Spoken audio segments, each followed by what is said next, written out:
आता isakal.com आहे देशातील नंबर 1 ची मराठी न्यूज वेबसाईट। प्रत्येक अपडेटसाठी isakal.com ला नक्की भेट द्या। हा प्रश्न पडतो। मी सदाशिवपेठमध्ये काम करते। मेन प्रॉब्लेम सर ट्रॅफिक आहे। तुम्ही याच्या आधी आम्ही सगळं ऐकलेलं आहे। आता तुम्ही विचार यांनी निवेदन पण दिलेलं आहे। याच्यात वेगवेगळ्या एजन्सी आल्या, पीएमसी आली आहे, पीएमआरडी आली आहे। अर्थात नागरिकांना काही घेणं देणं नाही पीएमसी आणि पीएमआरडी, त्यांना त्यांच्या सुविधा पाहिजे त्या मताशी आम्ही 100% सहमत आहोत आणि त्याच संदर्भामध्ये आमचं काम चाललेलं आहे। आम्हाला उशीर झाला त्याबद्दल आम्ही दिलगिरी व्यक्त करतो, परंतु आता आम्ही पुन्हा त्याच्यामध्ये अधिक कशी गती देता येईल आणि ह्या कामाला टॉप प्रायोरिटी कशी देता येईल आम्हाला सगळ्यांना खूप होप्स आहेत। त्याबद्दल काही शंका नाहीये, पण सर पर्रीकर सर जसे दिवसा कधी फिरायचे तसं तुम्ही कोणीतरी तुम्ही इथेच राहतात, तुम्ही कधीतरी ट्रॅफिकचा टाइम जेव्हा असतं ना तेव्हा कुणीतरी यायला पाहिजे। असं नाही की माहिती नाही असं होऊ शकत नाही। पण अँब्युलन्स मनोहर पर्रीकर गोव्याचे जे होते मिनिस्टर ते जसे फिरायचे तसं तुम्ही अननोन कधीतरी टाइम न सांगता व्हिजिट करत चला। That is the best solution. अशी गरज नाहीये की तुम्ही प्रश्न विचारणार आम्ही सांगणार विचारायला आलोच नाही सर, असं आम्हाला म्हणायचं नाहीये। फक्त आम्ही इतकं इरिटेट झालेलं आहे की ते राहायचं की नाही हा प्रश्न पडलेला आहे आम्हाला। एक मिनिट आता जरा थांबा। हॅलो,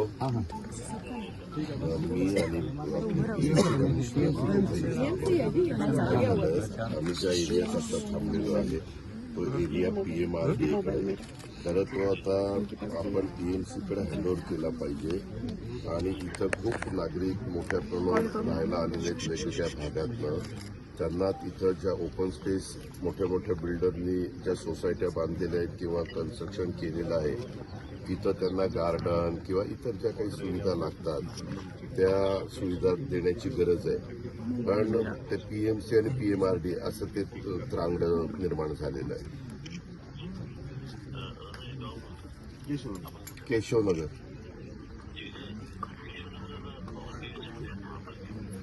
नाही आता महानगरपालिकेतच पीएमसी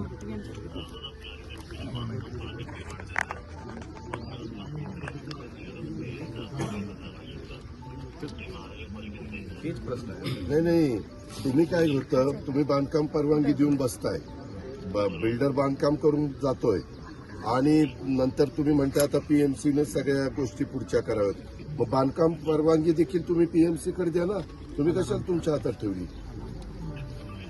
नाही पूर्वी झालं, पूर्वी चूक झाली, दुरुस्त करा। मग त्याच्याकरता आपल्याला मुख्यमंत्र्यांपर्यंत जावं लागेल का शहराच्या ठिकाणी करता येईल?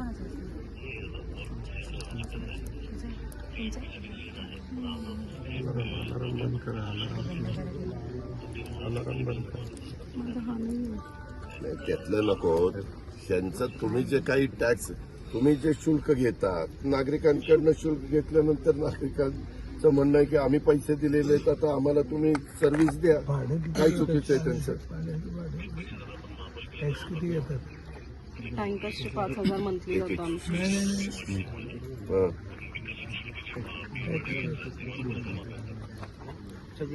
हा एक मिनिट, कमिशनर साहेब बोलतो।